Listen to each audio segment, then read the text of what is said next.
नमस्कार दोस्तों, मेरा नाम है अनुराधा सिंह और मैं आपके सामने आज जो चैप्टर लेके आई हूँ उसका नाम है ब्रेन।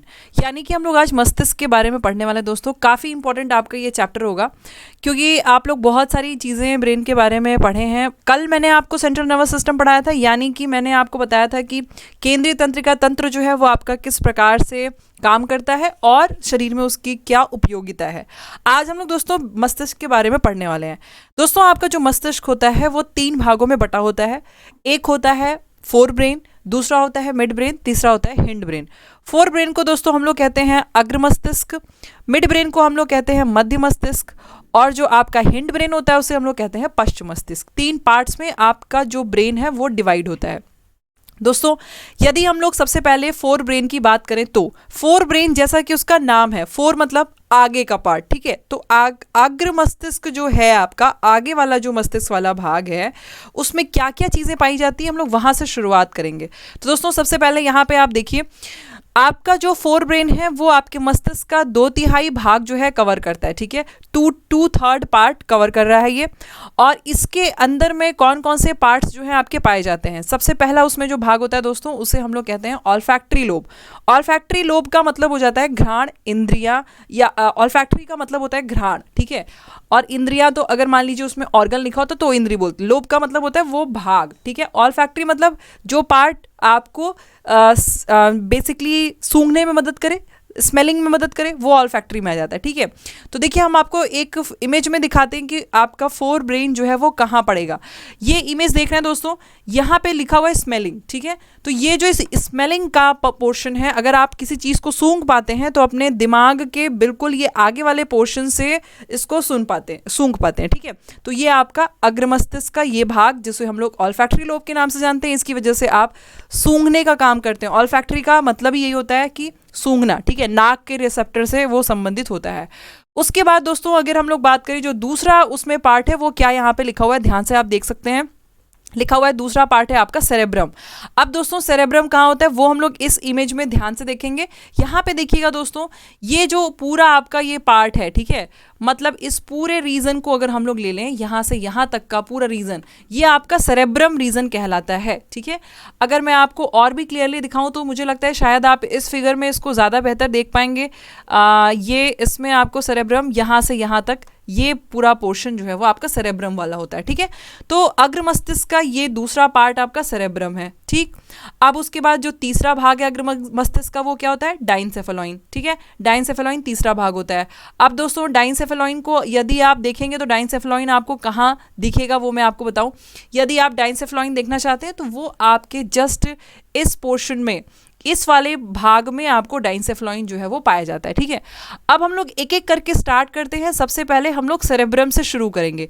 जो सेरेब्रम है वो 4 भागों में है, यानी कि जैसा कि मैंने आपको बोला ये पूरा जो आपका पार्ट है, पूरा जो आपका ब्रेन है, ब्रेन का संपूर्ण भाग, ये जो पूरा पार्ट है ना, इसे हम लोग सेरेब्रम के नाम से जान रहे हैं, ठीक है।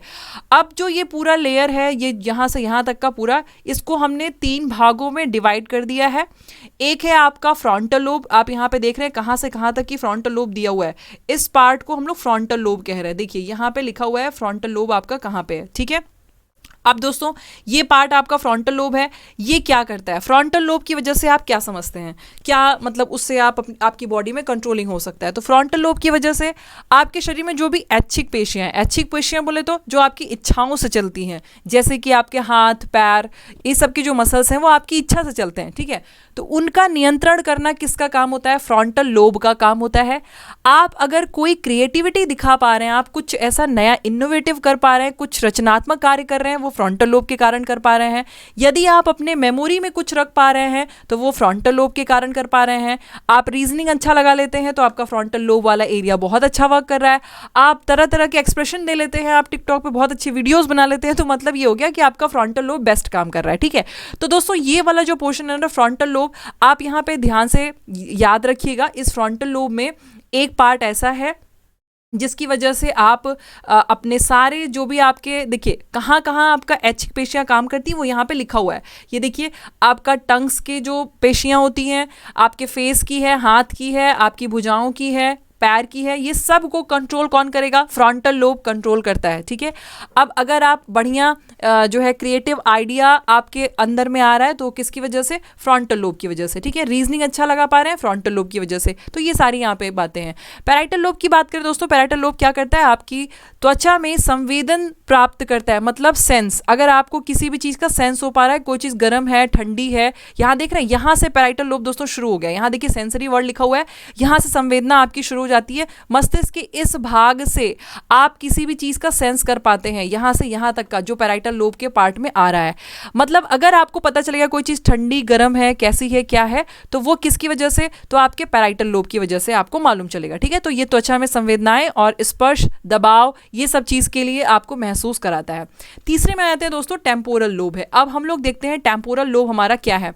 टेम्पोरल लोब दोस्तों ध्यान से देखिएगा, आपके मस्तिष्क का ये भाग, ठीक है, ये वाला भाग जो है ये क्या होता है? टेम्पोरल लोब कहलाता है। इसकी वजह से आप सुन पाते हैं। टेम्पोरल एक्चुअल में क्या हो गया, इसका नाम टेम्पोरल क्यों पड़ा हुआ है? कान में आपकी एक टेम्पोनिक मेम्ब्रेन होती है, ठीक है, उसी के नाम से ये पड़ा हुआ है टेम्पोरल। तो टेम्पोरल का मतलब होता है कि आप किसी चीज़ को सुन पा रहे हैं। तो किसी चीज़ को आप बहुत अच्छी तरीके से यदि सुन पा रहे हैं तो टेम्पोरल लोब की वजह से सुन पाते हैं। ये क्या क्या करता है? आपको सुनने में हेल्प करता है। आप कोई लैंग्वेज सुन रहे हैं और उसको डिकोडिंग अपने दिमाग में कर ले रहे हैं। जैसे आपको हिंदी बोलने आती है पर आप इंग्लिश भी बढ़िया समझ लेते हैं, बोल ना पाते हो अलग बात है, पर आप समझ लेते हैं, तो वो आपने टेम्पोरल लोब की वजह से उसको समझ पा रहे हैं। ठीक है, तो भाषाएं वगैरह वो सब कुछ टेम्पोरल लोब की वजह से कंट्रोल करी जाती हैं। अब दोस्तों इस जो आपका ये वाला सेरेब्रम वाला पार्ट है, इसमें एक और पार्ट आता है ऑक्सीपिटल।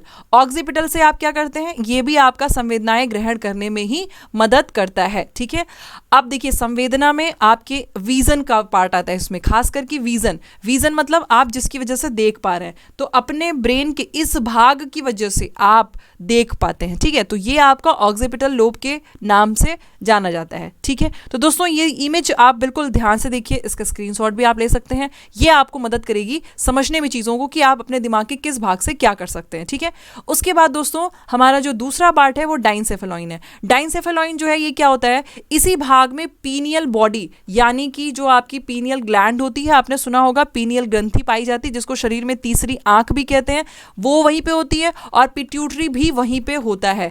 अब अगर आप यहाँ पे आपको मार्किंग नहीं दी हुई है, फिर भी आप डाइनसेफेलॉइन के बारे में समझ सकते हैं कि वो कहाँ पाया जाएगा। इसमें ध्यान से देखिए आपको पिट्यूटरी और पीनियल जो है बॉडी कहाँ मिलती है। तो दोस्तों ये बिल्कुल सेंटर में यहाँ पे आपका प्रेजेंट होता है पीनियल। तो यही इसी रीजन को हम लोग डाइनसेफेलॉइन वाला भाग कहते हैं, और इस डाइनसेफेलॉइन वाले भाग की वजह से क्या हो सकता है? ये आपके दो चीज़ों को अपने अंदर में रखा हुआ है, जैसे कि एक आपका क्या कि पीनियल और पिट्यूटरी। ठीक है, थैलमस और हाइपोथैलमस भी उसी भाग में है। अब आप देख रहे हैं थैलमस और हाइपोथैलमस कहाँ पाया जा रहा है दोस्तों? तो इस इमेज में ध्यान से देखिए, आपको यहाँ दिखा रहा है थैलमस जो है इस पार्ट को हम लोग कह रहे हैं। ठीक है, और हाइपोथैलमस उसके जस्ट नीचे यहाँ वाला पार्ट है, इसे हम लोग हाइपोथैलमस के नाम से जान रहे हैं। तो डाइनसेफेलॉइन इसी रीजन को हम लोग कहते हैं। इसमें हाइपोथैलमस, थैलमस, पीनियल ग्रंथि और आपका जो है पिट्यूटरी यानी कि पीयूष ग्रंथि भी उसी में आ जाता है। अब दोस्तों थैलमस की वजह से आप क्या कर पाते हैं? आप याद रखेंगे थैलमस की वजह से आप ठंडा और गर्म की पहचान कर सकते हैं। यदि आपको किसी चीज़ में ठंडा और गर्म बताना है कि कोई चीज़ ठंडी है या गर्म है, तो वो उसके लिए कौन मदद करेगा? थैलमस जो है उस चीज़ में मदद करता है। हाइपोथैलमस के बारे में दोस्तों आपको कुछ बताने की जरूरत नहीं है, आपको मालूम होगा हाइपोथैलमस की वजह से आपके शरीर में टेम्परेचर कंट्रोल रहता है। और देखिए ये क्या करता है, पिट्यूटरी से जितने भी, पीयूष ग्रंथि से जितने भी हार्मोन निकल रहे हैं उनको कंट्रोलिंग करने का काम कौन करेगा? वो भी यही करता है, हाइपोथैलमस ही करता है। ठीक है, ये याद रखेंगे। तो दोस्तों यदि आपको हाइपोथैलमस का काम पूछा जाता है तो आपको एक लाइन में आंसर देना है कि हाइपोथैलमस पिट्यूटरी से निकलने वाले सारे हार्मोन को कंट्रोल करता है। वही आपका एक ऐसा भाग है जहां से आपको ये समझ में आता है कि आपको भूख लगी है, प्यास लगी है, ये सारी चीज़ें। अब उसके बाद दोस्तों हम लोग आते हैं मिड ब्रेन की तरफ। मिड ब्रेन क्या करता है? तो ये आपके सुनने और दृष्टि पर नियंत्रण का केंद्र होता है। ठीक है, मतलब आप जो सुन पा रहे हैं, देख पा रहे हैं, वो मिड ब्रेन की वजह से, जो कि आपके उसी पूरे सेरेब्रम में ही मैंने आपको बता दिया कि कौन सा रीजन है जहां से आप सुन पा रहे हैं, देख पा रहे हैं। देख रहे हैं ये वाला पोर्शन जो है ना आपका, ये हियरिंग और विजन में मदद कर रहा है, देखने में और सुनने में आपको मदद कर रहा है। क्लियर है? तो ये भी याद रखिएगा, ये भी इंपॉर्टेंट है। इसके बाद दोस्तों हम लोग आते हैं सेरेबेलम में। सेरेबेलम क्या करता है? अब सेरेबेलम कौन सा भाग है? मस्तिष्क का। अगेन आप फिगर देखिए दोस्तों, ये इमेज आप देख रहे हैं, सबसे निचला पार्ट आपका सेरेबेलम कहलाता कहलाता है। और ये जो सेरेब्रम वाला भाग है ये क्या करेगा, ये मदद करेगा आपको इस चीज़ में कि आप आराम से चल पा रहे हैं, सीधे खड़े हो पा रहे हैं। आपके कान से आपकी बॉडी का संतुलन बहुत ज़्यादा रिलेटेड है। आपका कान अगर ठीक है तो आपकी बॉडी भी संतुलित रहेगी, आप सब चीज़ें बैलेंस्ड वे में कर पाएंगे। तो आपके इंटरनल ईयर को भी यही कंट्रोल करता है, ठीक है। और दूसरी बात, जैसे कि अगर आपको दौड़ना है, टाइपिंग करनी है, बात करनी है, वो सब में आपका सेरेब्रम मदद करता है। तो बेसिकली सेरेब्रम जो है ना, ये आपके कंट्रोल और कोऑर्डिनेशन के लिए जाना जाता है। बात करते हैं दोस्तों मेडुला ऑब्लंगाटा की। मेडुला ऑब्लंगाटा क्या करता है, ये आपको बहुत ज़्यादा एग्जाम में पूछा जाता है दोस्तों। सबसे पहले हम मेडुला ऑब्लंगाटा का इमेज देखेंगे, कहाँ पे प्रेजेंट है। देखिए, ये जो आपका मस्तिष्क का ये भाग है, ये मेडुला ऑब्लंगाटा वाला भाग है। अब इसका काम क्या है वो हम लोग समझेंगे दोस्तों। मेडुला ऑब्लंगाटा मस्तिष्क का सबसे निचला भाग होता है और ये उपापचय, उपापचय का मतलब आपके बॉडी के अंदर में आपके प्रत्येक सेल में चीज़ें बन रही हैं, टूट रही हैं, उसकी कंट्रोलिंग उपापचय कहलाती है। मेटाबॉलिक प्रोसेस का मतलब हो गया कैटाबॉलिक और एनाबॉलिक। कैटाबॉलिक मतलब किसी चीज़ का कटना, मतलब उसका ब्रेक डाउन होना। एनाबॉलिक मतलब किसी चीज़ का जुड़ के बनना।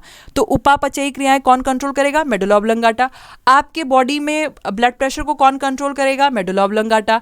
आप खाना खा रहे हैं, आपके आहार नाल में क्रमाकुंचन की गति हो रही है, यानी कि एक पेरिस्टालसिस मूवमेंट होता है जिसकी वजह से खाना नीचे जाता है, उसको कौन कंट्रोल करेगा, मेडुला ऑब्लंगाटा कंट्रोल करेगा।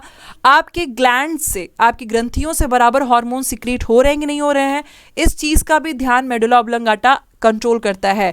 आपके हृदय की धड़कन को भी मेडुला ऑब्लंगाटा ही कंट्रोल करता है। ये सारी बातें दोस्तों याद रखेंगे। तो मेडुला ऑब्लंगाटा, सेरेब्रम, इनका काम अलग से आपको याद रखना होगा, ठीक है। और हिंड ब्रेन में आपको पता ही है, हिंड ब्रेन के ही पार्ट होते हैं ये सारे, सेरेब्रम, मेडुला ऑब्लंगाटा, ये सब आपके किस में आते हैं, हिंड ब्रेन में ही आते हैं, ठीक है। अब बात, एक चीज बच गया आपका, क्या, पोन्स। पोन्स कहाँ होता है, इसका क्या काम होता है। तो दोस्तों पोन्स सबसे निचला रीजन होता है। अगर आप इस इमेज में दोस्तों थोड़ा सा ध्यान से देखेंगे, जस्ट इसके इस पार्ट में यहाँ पे पोन्स आपका प्रेजेंट होता है। और पोन का काम क्या होता है, तो पोन्स आप कैसे सांस ले रहे हैं, सांस की प्रक्रिया जो है वो सही से चल रही है कि नहीं, वो पोन्स उसको कंट्रोल करता है। तो पोन्स रिस्पिरेटरी सेंटर के तौर पर जाना जाता है। क्लियर है, याद रखेंगे। अब दोस्तों मस्तिष्क के जस्ट नीचे आपकी स्पाइनल कॉर्ड है, यानी कि मेरुरज्जु है। मैंने आपको कल ही पढ़ा दिया था कि केंद्रीय तंत्रिका तंत्र में मेरुरज्जु आपके ब्रेन का मैसेज ट्रांसफ़र करने में बहुत ज़्यादा मदद करते हैं। और आपको कोई भी चीज़ का मैसेज जाएगा, पता चलेगा, तो वो आपका मेरुरज्जु की वजह से ही पता चलेगा।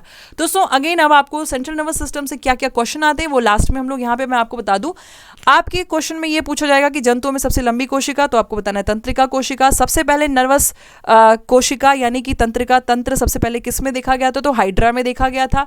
आपके जो मनुष्य होता है, नॉर्मल ह्यूमन होता है, उसके सर में जो हड्डी पाई जाती है वो कितनी होती है, तो 12 के पेयर्स जो हैं, सॉरी हड्डी नहीं, यहाँ पे नर्व्स की बात हो रही है।